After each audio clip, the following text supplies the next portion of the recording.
Nominated పదవులు అయితేనేమి, ఈ ఎన్ఆర్ఈఎస్ ఫండ్స్ సంబంధించి ఈ నిధులు అయితేనేమి, తర్వాత ప్రభుత్వ ప్రయోజిత కార్యక్రమాల్లో తెలుగుదేశం పార్టీకి 60%, జనసేన పార్టీకి 30%, భారతీయ జనతా పార్టీకి 10% కేటాయించవలసిందిగా ఆ విధంగా పైన ఒక ఒప్పందం చేసుకోమన్నారు. ఆ ఒప్పందాన్ని తుంచే తప్పకుండా ఇక్కడ అమలు చేయాలని, అదే నిష్పత్తులు మాకు జన సైనికులకు ఇవ్వాలని చెప్పి ఈ సందర్భం కోరుకుంటున్నాను. ఇప్పుడే ఇన్ఛార్జ్ గారు చెప్పారు, కూటమి ధర్మం అందరూ పాటించాలని ఆయన కోరారు. దాంట్లో ఎలాంటి సందేహం లేదు.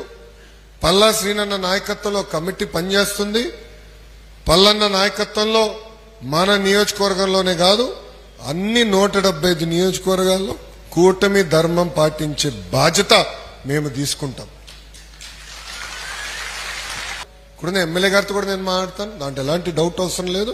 ఆ మిత్రధర్మం నిలబెట్టుకోవాల్సిన బాధ్యత మనందరిపైన ఉందని ఈ సభాముఖంగా కార్యకర్తలందరికీ నేను తెలుసు.